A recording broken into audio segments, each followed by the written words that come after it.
Hello, everybody. I'm Howard Friedman. I'm the director of the Jewish Community Library in San Francisco, and I'm so glad to welcome all of you today.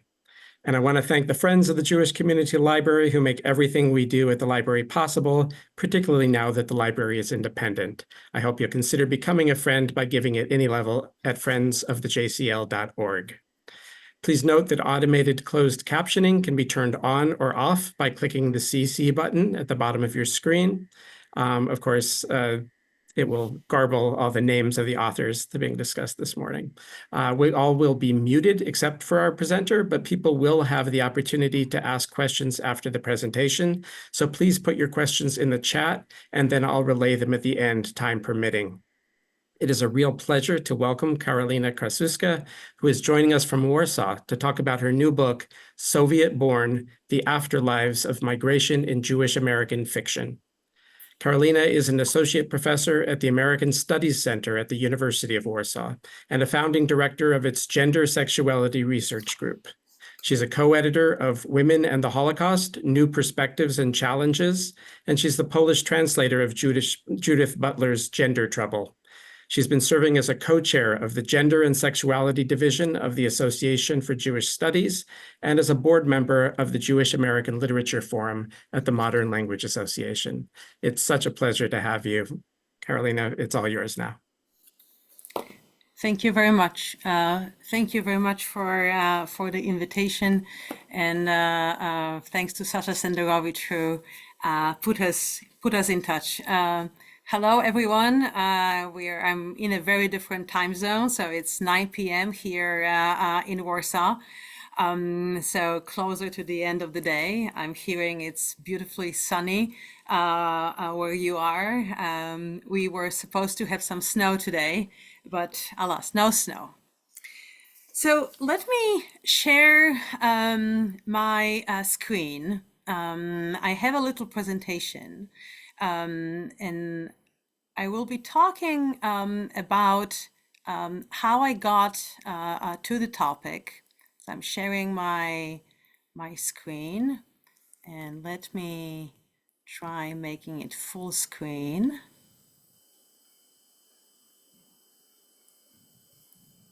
There we go.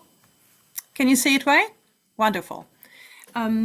So I'm gonna take you through the kind of story of the book, talk about how I got to the topic, and then a little bit of the cover, the content, and why I really think it's so important to talk and to read what I call Soviet-born writing, or the literature by Soviet-born migrants writing in English.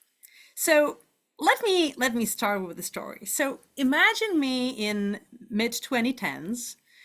These things take forever, as we well know. And at that point, I came back from Germany. I was a Polish girl in Berlin doing a PhD on transnational literature, early 20th century literature by Polish, English language, and German language writers. So at that point, I defended my PhD and decided to come back to Warsaw to, as I said at that point, revolutionize Polish academy. I hope it's happening with everything that I'm doing. And I was looking for another project. So transnationality in Germany was something that I was writing on and living through. Already this designation that I mentioned earlier point to this. So I was looking for something similar but different, and this is where the New Yorker enters the scene. This is the cover of a 2010 New Yorker. So in June that year, the New Yorker published a list of 20 authors key to their generations, 20 authors under 40. And the cover of this issue included this literary field. I think it's an amazing image of a development of a literary field as a sports field. You can see the very beginnings, kind of scribbles at the bottom of the field. As you grow in age, this is, I think, what these numbers also indicate, not only sports numbers, but also decades as writers age, the careers get developed. So there is a little bit of a romance with a heart. There is a bit of stabbing, probably for another contract. There are awards. You can see, I think, Pulitzer on one of these blue ribbony things flying down. And at the very top, there was a Nobel Prize flying to someone probably on their deathbed. I think this, how it is imagined, is a wonderful image of what literary market is, how much it is driven by awards, publicity, and such publications as this very list of important writers. So these are the images of the writers. And what was interesting for me, already in my dissertation, Jewish themes were a topic. I did not write a dissertation in Jewish studies. This was transnational literature, comparative literature. But this was something that I became really interested in, and I was following Jewish American writing too. So here you can see a very famous duo of Jewish American literary scene. Nicole Krauss up top in a red jacket. Then her husband, Jonathan Safran Foer, in the second row in a blue shirt. There is also Rivka Galchen, and there were two writers I did not really know at that point. Gary Steingart up top, and David Bezmozgis in a red t-shirt at the bottom. So I started Googling, and per my Googling, they were Soviet born. So I started thinking, okay, there is something that I may be interested in. So this really sparked my interest. But of course, with my gender studies background, the next question was, are there any women? These two guys here. Spoiler alert, they were. And everything was becoming more and more interesting. So it turned out that this publicity in New Yorker came after almost a decade of literary output by several writers, Soviet-born writers in North America. Since the turn of the century, such writers as Gary Steingart, you can see here, maybe some of you are familiar with this book that started the whole wave, Russian Debutante's Handbook, published in 2002. So this is considered the beginning of the wave. But one of the women that I encountered was Lara Wapner. You can see here her short story collection, also from early 2000s, There Are Jews in My House. Another one, David Bezmozgis, it turned out that he he wrote short stories, but also already at that point novels. And they were other, and they formed this basis for what became Soviet-born, my study that I completed, well, at this point already 18 months ago, I would say. Here, there are a few more names that I would like to mention. Some of them will encounter them during the talk. Sana Krasikov is, if I was to recommend a book at this point, this is, I think, one of my favorites. Sana Krasikov, The Patriots. It's an amazing book. I love short stories, but sometimes I also love these big books. This is a book of 800 pages. So if you're drawn to these family sagas, multi-generational narratives, this is one. It starts with Florence, a young woman who gets on a ship, but not to America. She gets on a ship from New York to Soviet Russia. Replacement Life is a very interesting novel with Holocaust themes. Soviet Daughter is a graphic novel, also with Holocaust themes. A Terrible Country, Keith Gesson, the brother of Masha Gesson, A Terrible Country is a very interesting novel about Putin's Russia. Panic in a Suitcase, Yelena Akhtiorskaya. I love the cover. We'll talk a bit more about this book. And these are books that were published between 2002, 20, and 2018. All Night Pharmacy was published in 2023, and there are new authors coming into the scene. This corpus, this wave has not ended.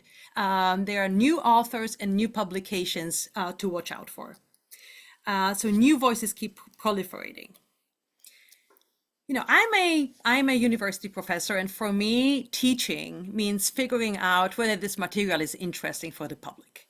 So my students, you know, they survive the experiments of me talking and figuring out, is this something that people are interested in? And this is something that I have really pleasure to talk about. So the first one that I taught was, again, something I can very much recommend. Short stories volume, Natasha and Other Stories by David Bezmozgis. So I was teaching this probably in 2013, and what happened in the classroom became exceptionally dynamic. And I was thinking, what is going on here? This is, of course, you know, almost a decade ago. Warsaw was a very different place. Also, post-communist memory was still family memory. And here, Natasha and Other Stories, this is, they take place in the 80s in Toronto, just after a family of Soviet Jews immigrated from Riga to Toronto. So I had a feeling that in the classroom, my students could recognize certain memories of communist past. When I was talking to David Bezmozgis, one of the things that he was missing when he was when he was leaving Riga were little small comic strips, bazooka, I understand, that he was finding in bubblegum wraps.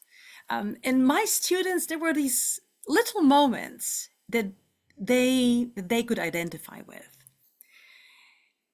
It also turned out at that point, this was an all-white classroom. Warsaw was a very different place, much less diverse. And for me, teaching these stories also became a way to teach on race in North America, to teach on race when talking about anti-Semitism and talking about Jewishness, and also racialization and othering of Jews. This was also for me an important moment to teach on Jewishness in Poland, when cultural revival of Jewish life started happening, but also to talk latent anti-Semitism in Poland. So this was, on the one hand, a shorthand for me to enter into conversation on race and ethnicity in North America, in the US, with other books, but on the other hand, to be engaged in what was going on here in Warsaw. I have to say, I have this little picture of David Bezmozgis zooming into my classroom. In fact, this wasn't Zoom. This is December 2019, so just before the pandemic. And this is, I think, the last time we used Skype.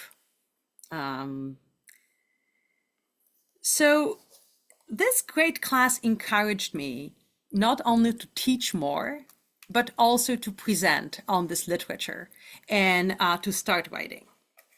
So the result is my book. So I wasn't writing this book for a decade.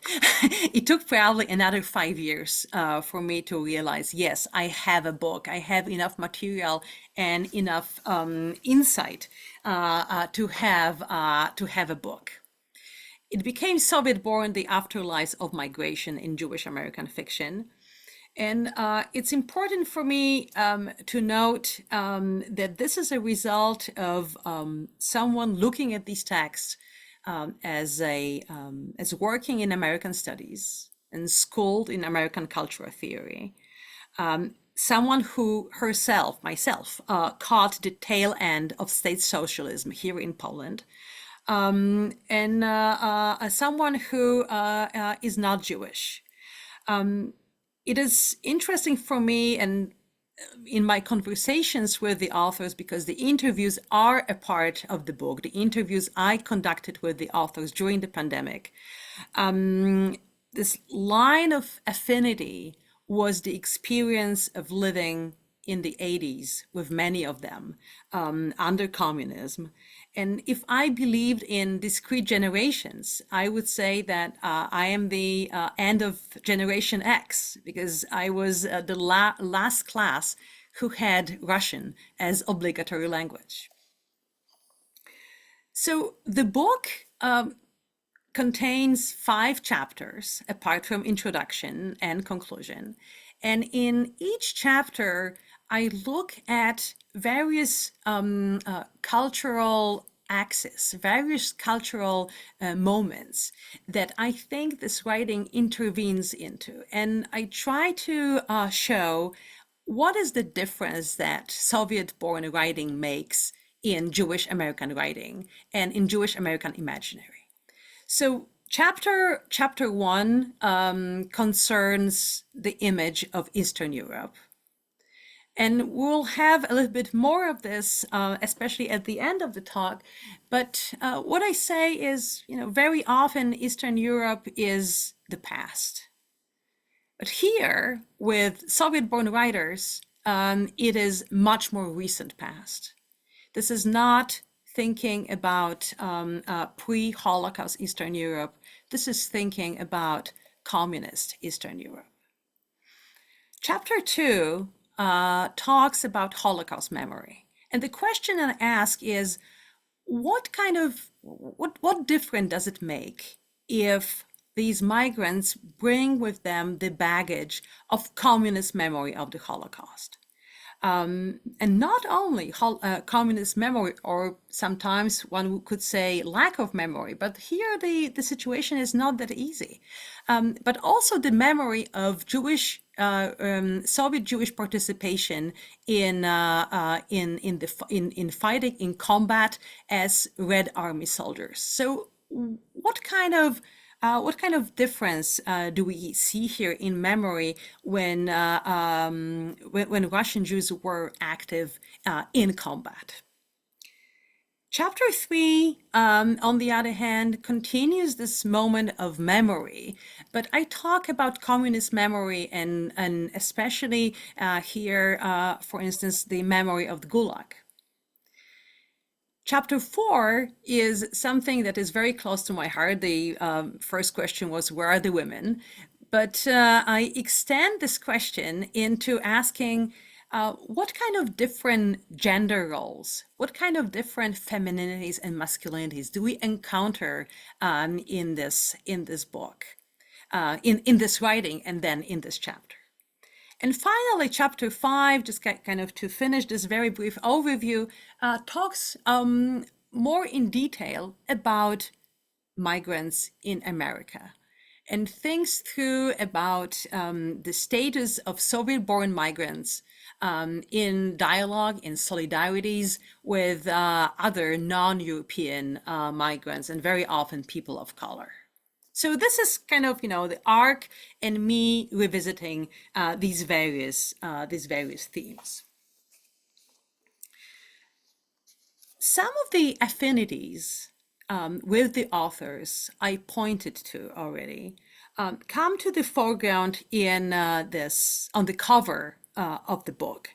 And in the next few minutes, I would like to focus on the cover, because this is something that was my choice to have as the cover of this book. So the cover, this is a part of the picture of a painting by Zoya Cherkassky-Nadi, a Soviet-born artist. And this is her 2019 work, Red Tulips.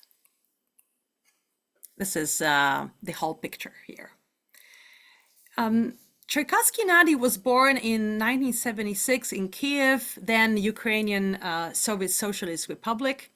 So she is of the generation of many authors from my corpus, the authors of the books I'm discussing in the book. So I like thinking about this painting from her serious Soviet childhood as her visual memories. So a counterpart to what my writers are writing about.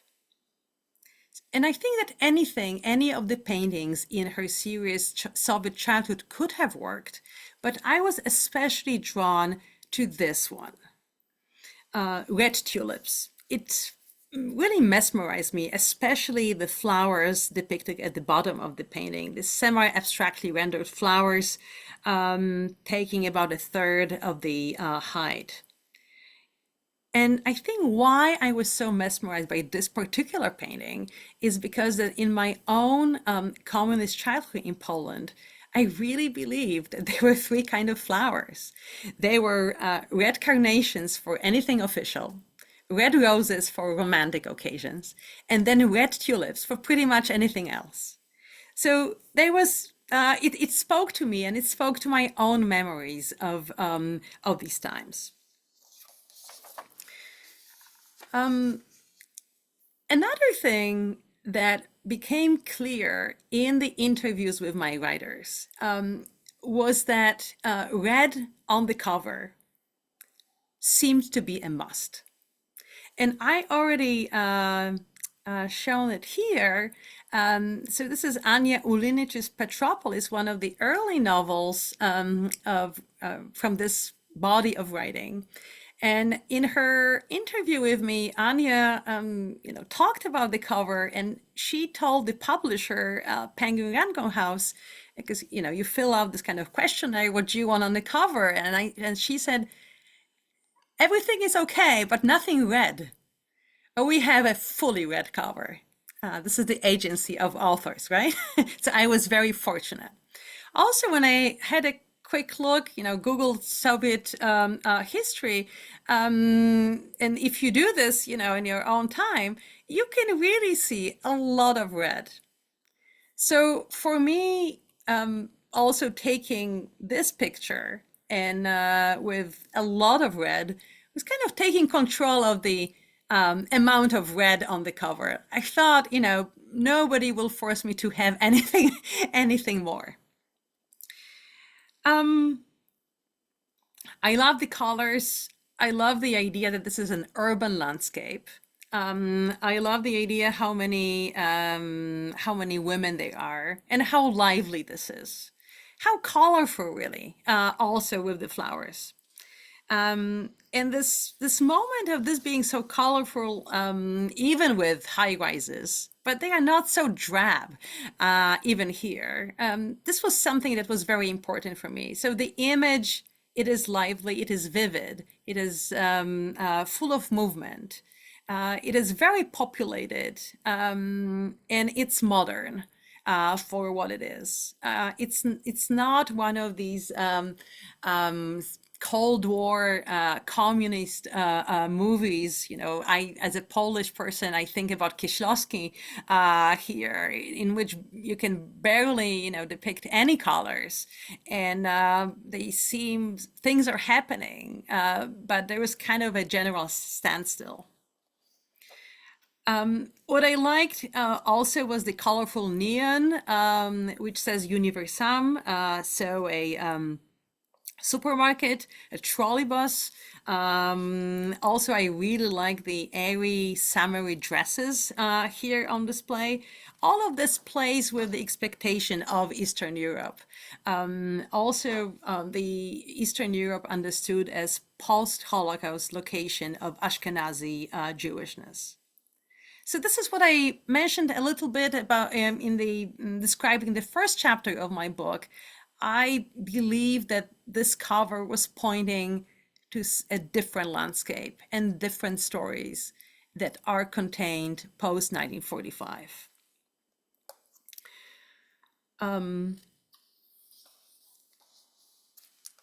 In fact, the interesting thing was, and this is what my daughter pointed to me after she saw the cover. She said, I really think that this high rise is very similar to where we were living when I was small. And indeed, we were living in white and green high rise, even with this kind of roundish part. So, of course, it's not our high rise, but kind of, again, this apparently I saw this without realizing in this picture. Another thing that drew my attention to this picture, I think, is the prevalence of women figures. Just like in the body of writing, Soviet-born writing in the US, there are so many women authors. Here, there are so many female characters or characters that we identify as women. And this may be, of course, also a comment on how hustle and bustle and this everyday and care work is still the domain of women and was the domain of women, even in gender equality driven Soviet Union. But for me, it was speaking to the representation of women in this writing. Another thing, I really like the kids who are here, because many of my authors left Soviet Union as children, smaller toddlers or school-age kids. So I saw the representation of them here in this picture.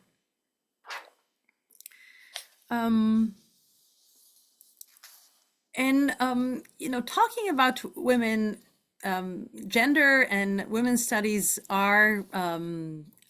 belong to my main interest. You've heard this in this very nice bio that in the introduction. But my book does not have women or gender in its title, because I believe that this is not the main intervention that this book makes. It is very clear a presence. This is a lens through which I look at these texts and this reality. But this is not the main intervention. But for instance, there are no only so-called manuals or chapters in which I consider male authors only, but they are chapters in which I consider women authors only. This cover design, this is a very nice documentation of so many women writers who are in this wave. The top picture shows an event only with women writers in Tenement Museum a few years ago in New York City. You can see, looking from left, Yelena Akhtiorskaya, Irina Rain, Anya Ulinich, and Lara Wapner. Some of the names are coming back. And here to the right, you see a different pack of women from the West Coast, in fact, and some of them live in San Francisco, Olga Zilberburg and Sasha Vasiliuk, and they became very active in 2022. You can see here the colors and the name of the event. They became very active post full-scale invasion on Ukraine. So I believe that the cover designer did a great job also placing the title in this bold white letters. And this term Soviet-born is really full of significance for me, and this denotes how I like thinking about this wave of writing. So let me briefly explain, why this title. Where is it coming from? Looking at the clock. Okay. So just like French-born, for instance, it refers to a state or citizenship. Like Ottoman-born, for instance, it provides a clear point of reference, or it dates an individual. But it does something more, and this extra something is that it's a link to a particular political system, communism, with its hatred of religion, with proclivity to anti-democratic ideas, and it points towards the Cold War, the polar opposites, and everything that Soviet Union was denoting, pointing towards un-American qualities, potentially, of its migrants. And in this fiction, this moment of being and not being a real American Jew, and or becoming or growing into, is something that happens so often. I remember when I was writing, an iteration of this talk in September. I remember how Donald Trump called Kamala Harris a comrade. So this moment, this Cold War terms that serve to other political opponents, for instance, they are still very much alive in American culture and on the political scene. Why was it important for me to point towards Soviet and not Russian, thinking about genealogy of Russian Jews also migrating at the beginning of 20th century? Of course, my writers speak Russian, and sometimes Soviet-born migrants, you can talk about Russian-speaking Jews, and there are also such works. And sometimes this literature was in fact called Russian Jewish American at the very beginning. But for me, especially after 2022, this was not what was most important. With Soviet, I wanted to point toward the past. I wanted to point towards this location, this all the stereotypes and preconceptions in the US that the new migrants were encountering and about which they were writing in their prose. One more thing that what is important in Soviet-born, it is geographical location. So it's not only Leningrad, St. Petersburg, and Moscow that we encounter as places of memory, places of origin in this fiction. There is also Riga, Minsk, Odessa, but also Caucasus and Siberia. So this goes even beyond Eastern Europe and encompasses Jewish presences in Soviet Union more generally. So there is more diversity than Russian might suggest.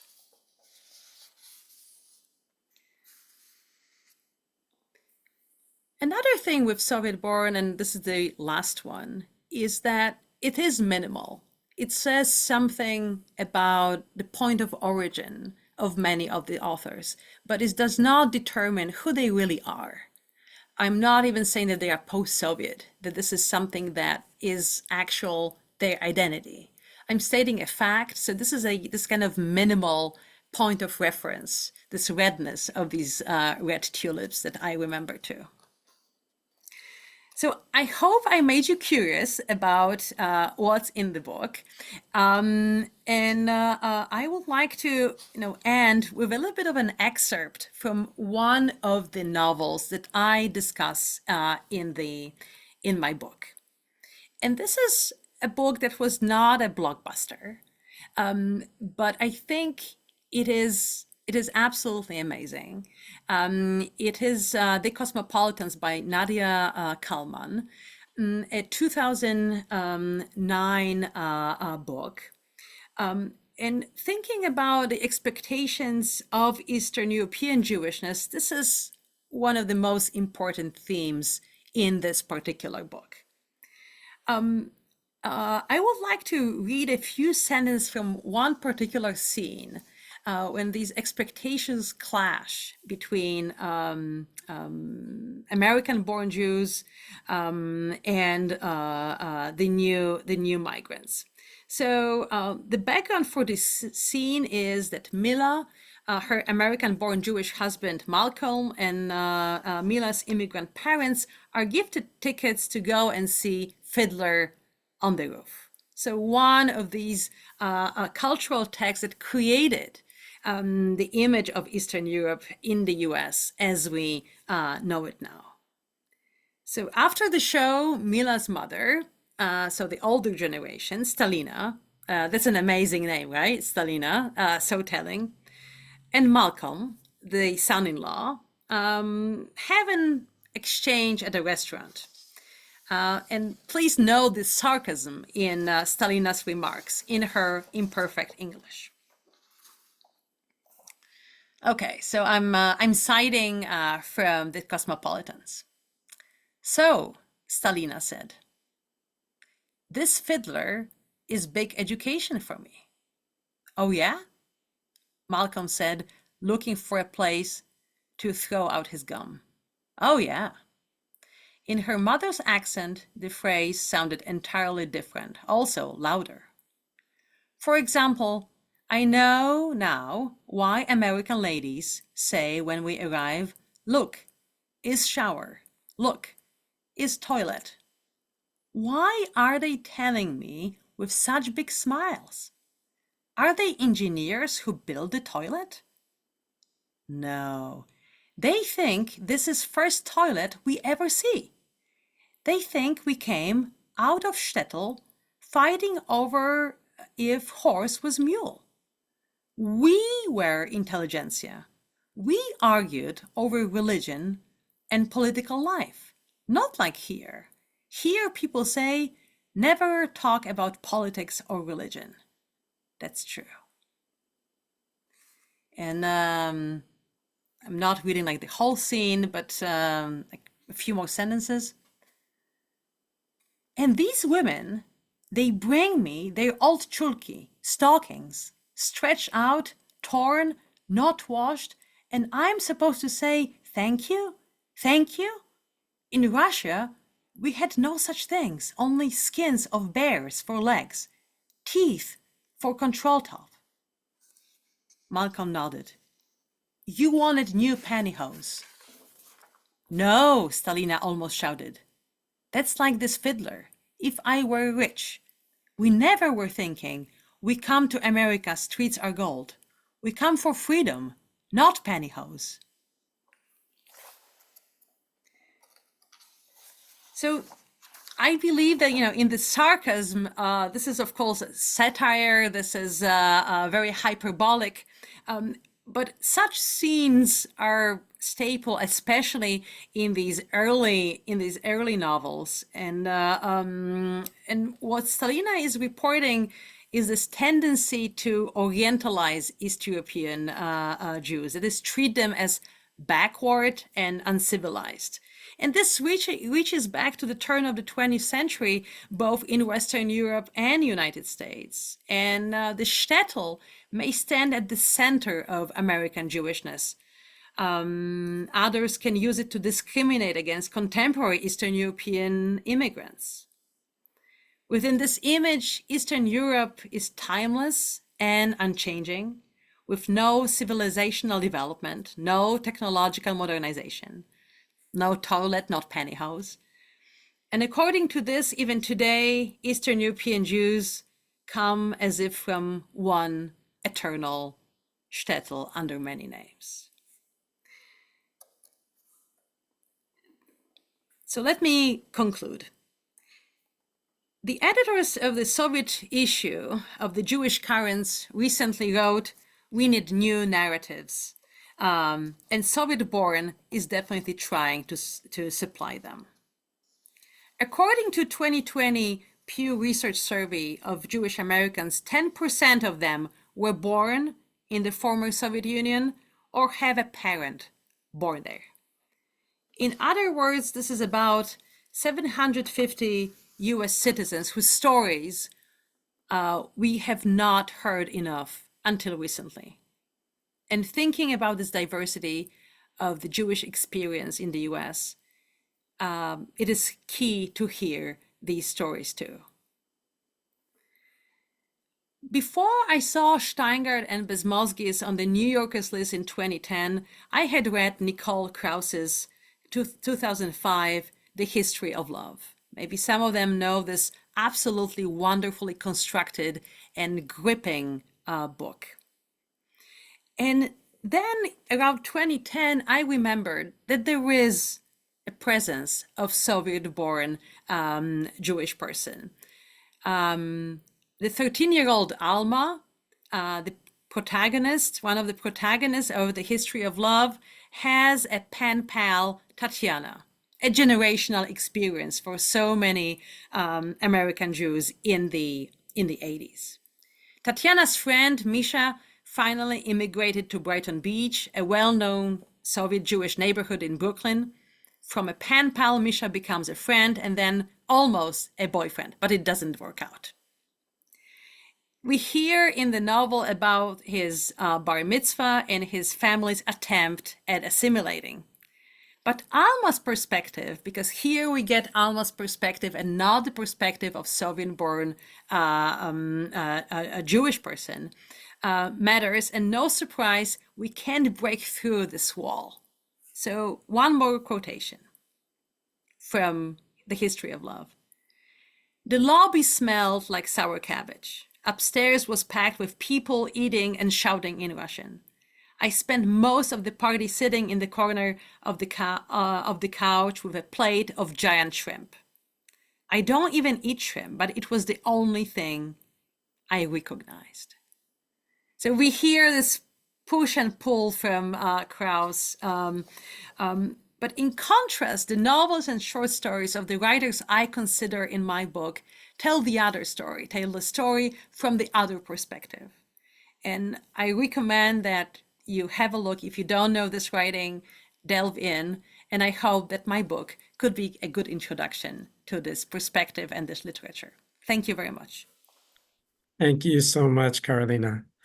So we can now take questions if you just put them in the chat, or if it's easier, I can also, because we're a small group, I can unmute you as well. But I'm going to begin with a question from Olga Zilberborg, who is one of the writers that you mentioned on the West Coast, and she's here with us.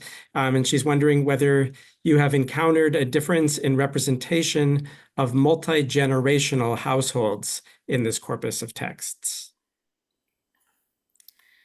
Thank you very much. This is a very interesting question. Indeed, now I'm kind of, I'm scanning through the books I've read.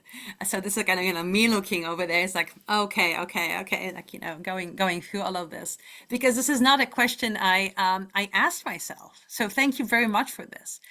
Indeed, very often families were migrating, counting, 3 generations, grandparents, parents, and kids. And there are several books like this. One that comes to mind is Soviet Daughter, the graphic novel. Even I have this. I'm gonna show this again here. A wonderful graphic narrative by Julia Alexeyeva, in which, in fact, even here you see Julia, who becomes a graduate student with her great-grandmother, who comes to the U.S. So here, in fact, we have a story of 4 generations migrating, and this absolutely, here in Warsaw, we so often have the grandmother taking care of our children because, we so much more often live in, close to each other. So here in this literature, and for instance, in this graphic novel, this is the situation that Julia is so close to her great-grandmother, and then gets her memoir, and then based on the memoir of her great-grandmother writes this graphic novel, because the great-grandmother was the one who basically raised her. Her parents and her grandparents were working, were trying to make ends meet, And the oldest generation, the fourth generation, was the one who was telling all the stories from the old country, and also showing, I think, a different kind of femininity. Because here, the great grandmother, she was born in early 20th century. She lived through a Russian Revolution, and there was a bit of a feminist story of 1920s, even in Soviet Russia in this book. So here, what we see is a women's genealogy of Jewish leftism that is also transnational. And because of the Cold War in the US, so many of these leftist stories, pre-war leftist stories, have been lost. So it's these are giant families very often. Brothers also migrating. So it's both vertically but also horizontally larger families. And in the way plot lines work then within the family, a lot could be happening. It's a wonderful question. Thank you so much. So there's another question from Olga, and again, I invite folks to put more questions in the chat, or you can hit the raise hand button, and I can call on you to speak. She wonders whether and if you have distinguished between Soviet-born Jewish and Soviet-born Jewish and non-Jewish corpus. If you think it's useful to compare or contrast the work produced in English by Soviet-born writers of non-Jewish background. Thank you so much. I get this question a lot, and I think it's very important to say that I was that predominantly, and especially the really well known, but also just in numbers, writers from former Soviet Union are Jewish. There are very few who are not. So surely by the numbers, it's almost synonymous that Soviet-born writing in English of Gen X and millennials, because these are the generations we are talking about. This is the body of literature. There are writers from the former Soviet bloc who are not Jewish. In fact, there is work on post-socialist literature in the U.S. But if you think about Soviet Union, the movement to so-called free Soviet Jewry, this really stamped this literature, and this is what is in sheer numbers you can see this. Mm-hmm. Thank you so much. I have a question which is stems from the fact that most of the writers you're talking about came when they were kids or teenagers, relatively young, and what especially the impact of that is on their literary influences. What did you learn about the degree to which, say, American literature was a major influence, or Russian language literature, and also about their in terms of language, the access to the wealth of Russian literature? Mm-hmm. Thank you so much. This is really interesting. The question, this extends also beyond literature. This is also the question of language. So apart from what I understand, and this corpus is developing, this body of works is developing. This is not a stable corpus. I remember when I got reviews for my book, one of the questions was, why didn't you talk about X? But this was a book that was published 6 months before I submitted the manuscript, and there was just no time. Then I added this in bibliography, but it's impossible to keep up. There's so much happening. And I think this is the strength of this wave of writing. And it shows, that this is going to continue, and it's going to be lively and important. So one of the questions also was, looking at all of this, okay, so what is going on with the language use? And my understanding is that especially There was one poet, Polina Barskova, who writes in Russian, and she was a published poet before she immigrated, and she immigrated in her 20s. But other writers do write in English. And when I compare this with even German language literature by Soviet-born writers, there's even less Russian as far as language goes. And everything is, or most often at least, I find, you get an instant translation. So here in this fragment that I read, there were Cholki, but this was not in Cyrillic. It was transliterated, and right after this, it was translated for the public. So even if you have like little, sprinkling of Russian, it's made available for a broader American public. And I think I'm going to answer your question but I think this is very important. This literature is geared towards American reading public. American, Jewish American, I would like to say both. And definitely this is not kind of, insider moment with, speaking to other Russians. They are novels in which there are very clear references to Russian literature, but I would say this is a minority. And more writers talk about Jewish American influences.